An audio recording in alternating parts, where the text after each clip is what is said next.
ตัวนี้หันก็เลยเอาหน่วยน้อยถ้าสิเอาหน่วยใหญ่ห้องมันก็แคบพี่น้องเอ้ยหน่วยใหญ่อีกอย่างมันแพงแห้งกว่าซันซะขอใส่คำว่าแพงแห้งถ้าหน่วยซ้ำของข่อยนี่ข่อยซื้ออยู่ไทย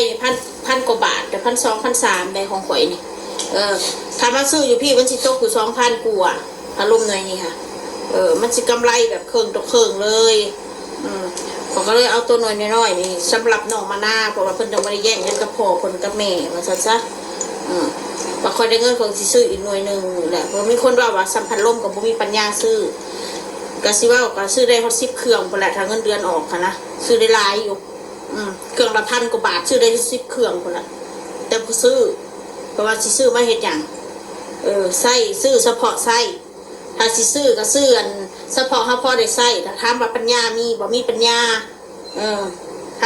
ถ้าไปซื้อพัดลมน่ะเดี๋ยวมันสิบ่ได้จ่ายงวดอัน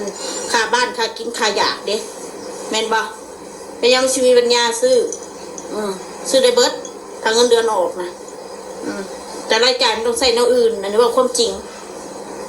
ผู้ใหญ่ใจดีเพิ่นฝากเงินมาให้ข่อยซื้อมักทุเรียนซื้อไก่ทอดแล้วก็เลยซื้อพัดลมให้ลูกเลยเรื่องของเรื่องนะขาดนี่อะไรก็กระตืมเอา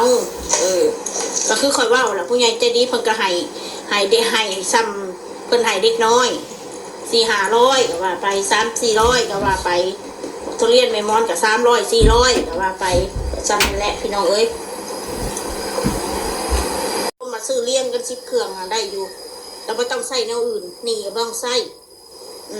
เขาว่าข่อยเป็นหนีข่อยก็คิดจากใส่หนีให้มันวิตเว้นวิตกรรมข่อยเขาใส่หนีเขาเอาเงินเพิ่นมาผู้เพิ่นให้เขายืมเขาใส่เพิ่นมันก็สบายใจคนที่เพิ่นให้ยืมเวลาเขาเดือดร้อนขนาดเพิ่นจะให้เขาอีกว่าซั่นซะบ่แม่นสิมายืมได้เทื่อเดียวเขาบอกนั่นนะนี่ผู้นี้อันนั้นเราต้องมาเปรียบเทียบวาสนาคนเฮาแต่ละคนมันบ่คือกันชีวิตคนเฮามันมีขึ้นมีลงบัดมันสิมีมันก็มีแป๊บเดียวคนนะบัดมันสิทุกข์ก็ทุกข์แป๊บเดียวบ่มีไผฮู้นำเฮาดอก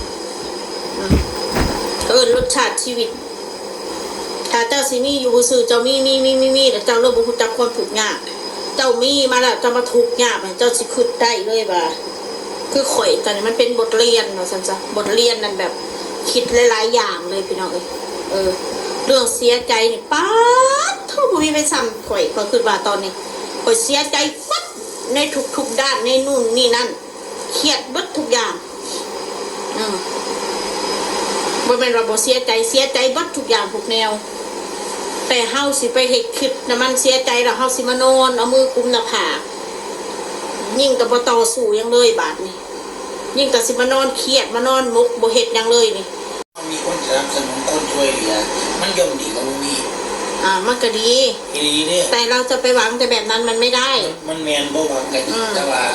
คนเนาะกันมีคนหาคนดีเอาว่าแบบนี้สิดีก่อนเนาะคนเนาะกันมีคนหาคนแกล้งรับสนุนมันดีตนต้องเป็นที่พึ่งแห่งตนตัวเองนี่คนเฮาบ่ฮู้ดอกใจกันคนเฮาเว้านำกันดีๆบุตรสิบ่อยากเว้านำก็คือบ่อยากเว้าบุตรสิบ่อยากให้คือบ่อยากให้จากคนหักกลายเป็นคนสั่งก็เป็นไปได้พี่น้องพอเคยเจอมามากแล้วเคยเจอมาเยอะคนในรูปแบบใดเจอมาเบิดมาแบบโพงๆทางๆเว้าบ่ม่วนแต่ใจดีมาแบบว่าม่วนแต่พอเขาสิไปเขาคนนี้จากเฮาโลดคนเฮาน่ะเคยเจอมาเบิดแล้วว่าซั่นซะเพราะฉะนั้นก็อยู่ของเฮาไปเนี่ยอย่าไปยุ่งกับไผเลยคือตอนนี้ล่ะคนบ่กล้ายุ่งกับไผบ่กล้าลิ้นกับไผอันนี้ว่าตรงๆเลยบ่กล้าลิ้นนำไผเลยย่านคนเขาว่าเล่นน้ำคนเขาบ่มีตะว่าเฮาว่าคนมาเล่นมากินของเฮาก็ว่าเฮาเอาเงินซื้อความสุขเขาก็ว่าเฮาเอาเงินซื้อหมู่ซื้อพวกถามว่าทำไมต้องแคร์ด้วยกับคำพูดที่คนพูดแบบนี้แคร์ไปแคร์นะเพราะว่าข่อยเสียความรู้สึกข่อยไปเล่นน้ำหมู่น้ำพวกข่อยก็บ่เคยสิเอารักเอาเปรียบไผ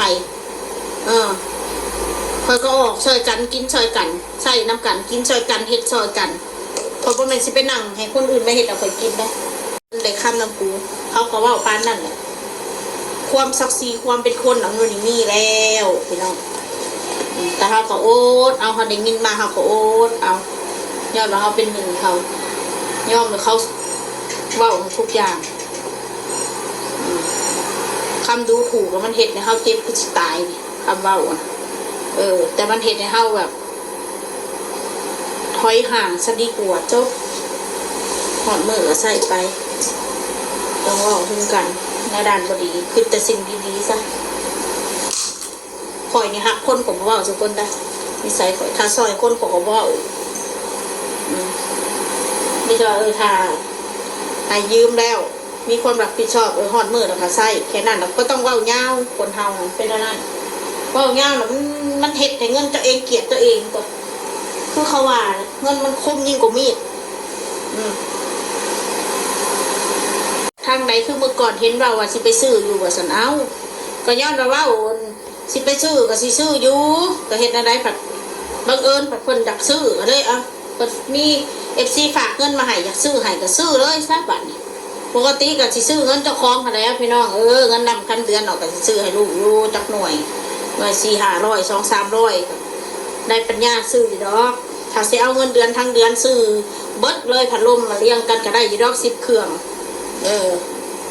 เราต้องใช้แนวอื่นได้ซื้อพัดลมเราก็มานั่งแน่มึงพัดลมถ้ามาอยากเห็นสักคนว่าเฮาบ่มีปัญญานะเขาพี่บ้าเนี่ยนะถ้าสิไปคิดแบบนั้นบ่ดีจังว่าเอาเงินออกมา10,000 กว่าบาทไปซื้อพัดลมเบิด30 หน่วยเบิดแล้วเงินออกมา10,000 กว่า 20,000เบิดแล้วเด้นั่งเบิ่งพัดลมมึงเฮ็ดมึงเบิ่งวันนึงกูบ่มีปัญญาซื้อบัดนี้มึงเบิ่งบัดนี้นี่แนวอื่นมันโมทานได้อยู่บ่ได้ใส่เขามันเป็นนั่นได้พี่น้องเอ้ยมีเงินมีคำมารีเทิร์นสมัยนั้นสมัยไม่ได้เป็นหนี้สมัยทำ YouTube ก็จ่ายเงินเดือนเยอะมากว่าซ้ำซะยอมรับว่าเยอะมากนั่นแหละคอยก็ว่าคอยผู้หนึ่งระบูมสมัยนั้นคอยมาเสียรักสมมติเสียรักย้อนซื้อดินเน็ตเทือนเน็ตจานนี่แหละหลายอย่างหลายแนวพอเริ่มจากซื้อดินเน็ตดอกให้เทือนแล้วก็เริ่มเป็นหนี้เป็นสินบาทนี่เริ่มมาเลยถ้าคอยตัดสินใจคอยคิดอนาคตตั้งแต่แรกจ้างเขาก็บ่ซื้อทีอยู่หันน่ะเพื่อนเขาก็บ่เฮ็ดป้านนี่เขาก็มีเงินเต็มธนาคาร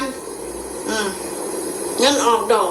เช่าเพื่อนอยู่ไปมือไปนี่ยังสิมีความสุขกว่าพอมาซื้อดินปุ๊บมาเฮ็ดเพื่อนปั๊บเฮ็ดเพื่อนเงินบ่พอก็ต้องไปกู้นี่ยืมสินมาเฮ็ดนั่นแหละคือแต่ว่ารายได้มันสิคงที่คือแต่ว่ารายได้มันสิคงเดิมนี่ล่ะคนเฮาน่ะมันบ่ฮู้อนาคตมันฮู้แต่ปัจจุบันมันเลยเฮ็ดในชีวิตเฮาเสียหลักบัดนี้ฮะคือแต่ว่ารายได้ YouTube กูโอเคนะกูพอได้จ่ายได้พอมีปัญญาได้อยู่นั่นแหละพี่น้องเฮ็ดตัวเองอันนี้เฮาบ่ได้โทษใครดอกเฮาเฮ็ดตัวเองย้อนจากให้มันแล้วฉันหาเอาแต่หนีเอาแต่ซินมาใส่เจ้าของมันก็เลยเป็นดินพอกหางหมูอ่ะดิก็เลยรวมกันอะไรมันเลยบ่เป็นสุกเลยก็เลยต้องตัดสินใจขายใส่หนีใส่สินตอนนั้นก็ยังเป็นหนึ่งขายกับขายในราคาถูกๆนะที่คนอื่นเขาบอกขายกันยอดอย่างยอดจิตใจมันบ่อยากอยู่ในจุดนั้นแล้วพี่น้องถ้าจิตใจมันบ่อยากอยู่ในจุดนั้นมันก็เฮ็ดเนี่ยเฮาเฮ็ดได้เบิดบ้าคลั่งได้เฮ็ดได้เบิดโดยสิบ่ต้องเสียดายอย่างทั้งสิ้นถ้าใจมันคิดว่าอยากอยู่เพราะแต่ว่าได้ขายอยู่ซั่นจ้ะว่าสามีด่าคนนี่ยุบสติไม่ได้นะมาแบบไหนไปแบบนั้นนะไม่ได้นะอันนี้ยังคงลุยต่อไปจ้ะท่านสิว่าโตว่าที่บอกถ้ามันความคิดเห็นบ่ตรงกันเว้าเราบ่ถูกใจมันแทงหัวใจกูต้องสวนคืนว่าจ้ะแต่ว่าเรื่องการใช้ชีวิตนี่อาจจะมีสติมากขึ้นระมัดระวังในการคบคนอีกโดยเป็นธรรมดาได้ต่อไปนี้ในการคบคนกับสิระวังอีกการใส่เงินใส่ซอยกับสิระวังอีกสิ่งเดียวที่เราอยู่ได้เขาต้องประหยัดว่าซั่นซะโอเคน้องพี่น้อง